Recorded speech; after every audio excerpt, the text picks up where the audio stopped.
اب وقت آ گیا ہے رباب تمہاری سلطنت واپس لینے کا۔ رباب کے دل میں ایک نئی ہمت جاگ اٹھی۔ وہ جانتی تھی اب اصل کہانی شروع ہونے والی ہے۔ صبح کا اجالا دھیرے دھیرے محل کی دیواروں پر پھیل رہا تھا۔ ہلکی سی دھوپ اور اس کی روشنی میں چمکتا ہوا وہ نیا زندہ ہوتا محل۔ رباب نے گہری سانس لی۔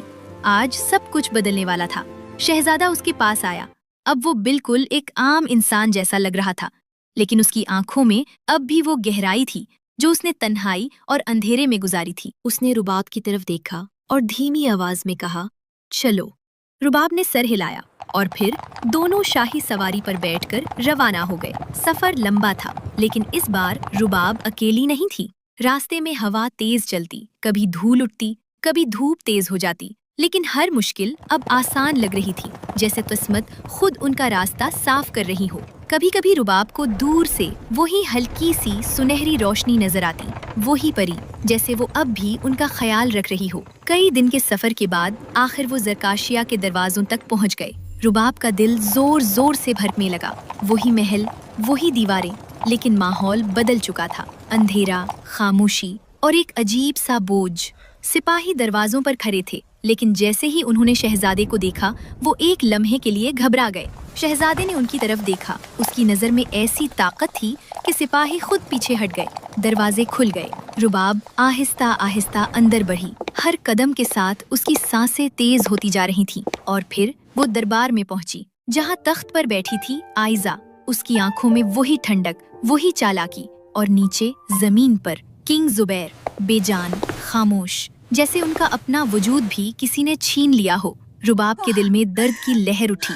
ابا، اس کی آواز بمشکل نکلی۔ آئزہ نے سر اٹھایا اور رباب کو دیکھا۔ اس کے ہونٹوں پر ہلکی سی مسکراہٹ آئی۔ تو تم زندہ ہو؟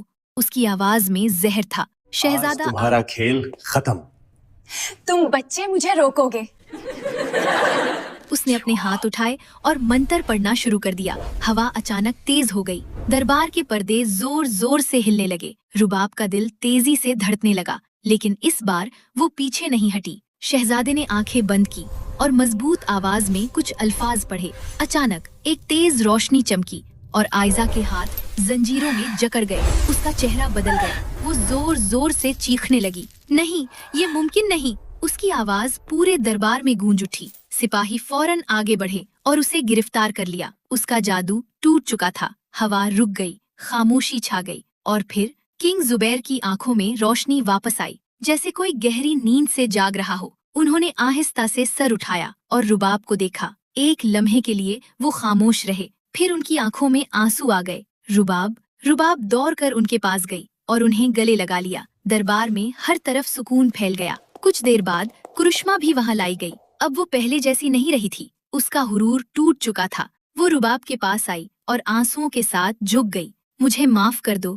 رباب نے فوراً اسے گلے لگا لیا۔ اس لمحے دونوں بہنیں پھر سے ایک ہو گئیں، اور پھر دھیرے دھیرے زرکاشیا میں زندگی واپس آنے لگی۔ محلوں کے چراغ پھر سے جل اٹھے۔ لوگوں کے چہروں پر مسکراہٹ واپس آ گئی۔ بازار سج گئے۔ ہنسی، آوازیں، روشنی، سب کچھ واپس آ گیا۔